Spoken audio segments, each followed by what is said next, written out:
Hi friends, நான் உங்களுடைய ஸ்ரீ பேசுகிறேன். இப்போது ஒரு மிக்ஸி ஜாரில் 3 தக்காளி கட் பண்ணது போட்டுடுறேன்.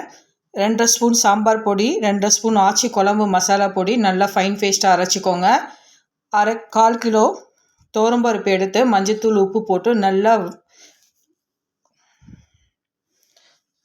நல்லா வேக வச்சுருக்கேன். பாருங்கள் எப்படி வெந்திருக்குன்ட்டு. இதில் அரைச்ச அந்த தக்காளி பேஸ்ட் எடுத்து மிக்ஸ் பண்ணிடுறேன். மிக்ஸ் பண்ணிவிட்டு நல்லா கிளறி விட்டு நல்லா வேக வைங்க. பாருங்கள் நல்லா கிளறி விட்டாச்சு. பச்சை மிளகாய் ஒரு 5 கீத்து போட்டிருக்கேன், அதையும் போட்டு நல்லா மிக்ஸ் பண்ணிடுறேன். வெண்டைக்காய் தனியாக கட் பண்ணி வச்சுருக்கேன். இப்போ வெண்டைக்காய் சாம்பார் பண்ண போகிறோம். ஒரு கடாயில் நல்லா சூடானதுக்கப்புறம் எண்ணெய் ஒரு 2 ஸ்பூன் ஊற்றி, எண்ணெய் நல்லா சூடானதுக்கப்புறம் கட் பண்ண வெண்டைக்காவை எல்லாத்தையும் போட்டுடுறேன். முதல்ல எல்லாத்தையும் போட்டு நல்லா வதக்கிடலாம். அந்த வளவளப்பு தன்மை போகிற அளவுக்கு நல்லா வதக்குங்க.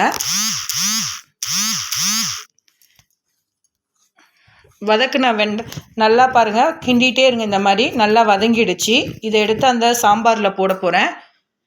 சாம்பாரில் போட்டு நல்லா மிக்ஸ் பண்ணிக்கோங்க. மிக்ஸ் பண்ணிவிட்டு நல்லா கிண்டி விட்டுக்கோங்க.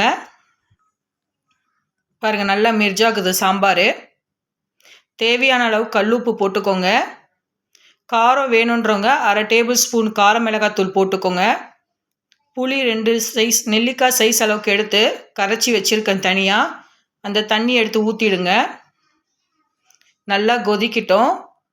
வெண்டைக்காய் வதக்குன அதே கடாயில் சீரகம் கொஞ்சம், கருவேப்பிலை ஒரு 2 கீத்து, உரலில் தட்டின ஒரு சொல பூண்டு, அது எல்லாத்தையும் போட்டு நல்லா பெரட்டிக்கோங்க. காரத்துக்கு காஞ்ச மிளகாய் வரமிளகாய் இருக்கு இல்லையா, இது ஒரு 6 எடுத்திருக்கேன். இதை நல்லா பெரட்டிக்கோங்க.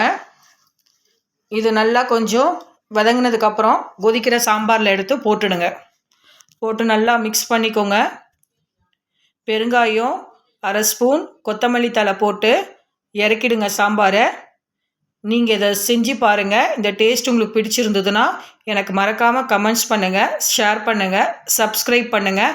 பாருங்கள், சாம்பார் வெண்டைக்காய் சாம்பார் எவ்வளோ அருமையாக வந்திருக்கு பாருங்கள். சூப்பராக இருக்குது.